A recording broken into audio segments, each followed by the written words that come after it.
Hello, my name is Oscar Vega, and the case study we are going to analyze is the emerging market strategy of Danish brewing company Carlsberg A/S.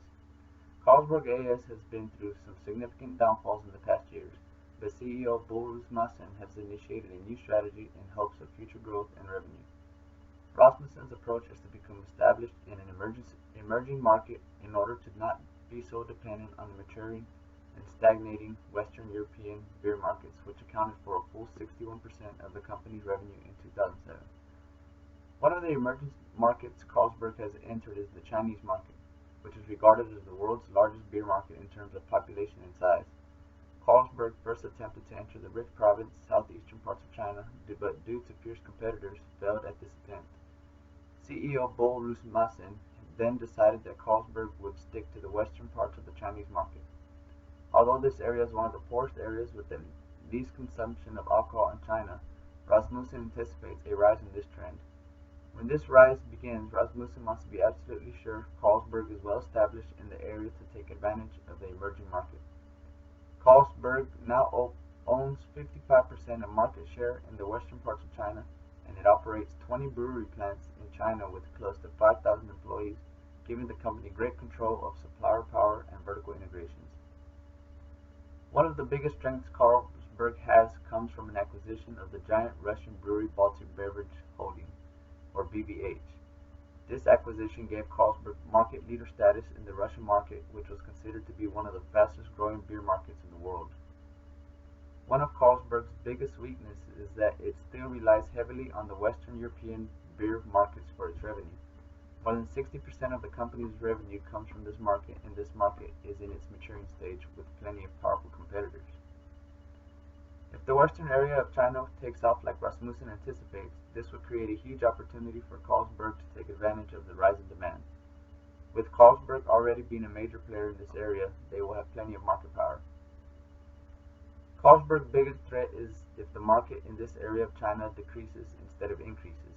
Rasmussen's strategy is based on the anticipation of a rise in alcohol consumption in this area. If this never happens, Rasmussen is wasting plenty of time and resources in which he could invest otherwise. Some of Carlsberg's primary resources include existing brewery plants in diverse markets, personnel, financials, knowledge of the industry, and brand name, all of which give the company capabilities of brewing, marketing, and selling beer in various areas of the world.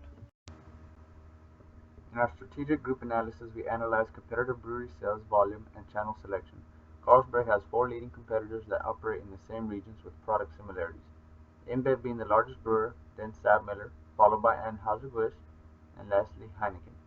These are the 4 rivalries Carlsberg must be aware of and pay particular attention to. On to the 5 forces. New entrants into the market must be large enough to handle the startup costs, no matter the approach taken to enter the market, and must have a well-establishment in order to compete with large competitors.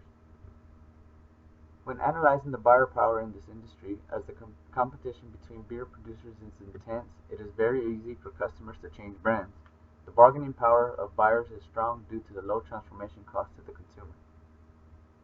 As for supplier power, to produce beer, breweries need several raw materials and components. One of the crucial materials for beer production is barley. China's beer producers mostly import barley from Europe and America. Thus, the suppliers are highly concentrated. Also, the transformation cost is high because of the huge quality differences among barley suppliers. Therefore, the bargaining power of suppliers is strong. A substitute product which has already proven to gain popularity over beer in the mature European and American markets is wine and spirits. Beer consumption has been falling in these areas as a result of growing health consciousness and increased competition from wine and spirits.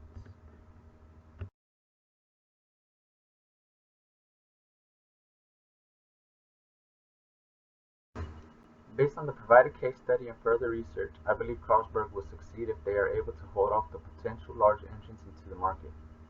Beer consumption has been steadily increasing over the past years. China's average beer consumption surpasses the world average level, and the yearly growth keeps between 5% and 10%. In the long term, Carlsberg's emerging market strategy should prove to be a wise one and pay off significantly.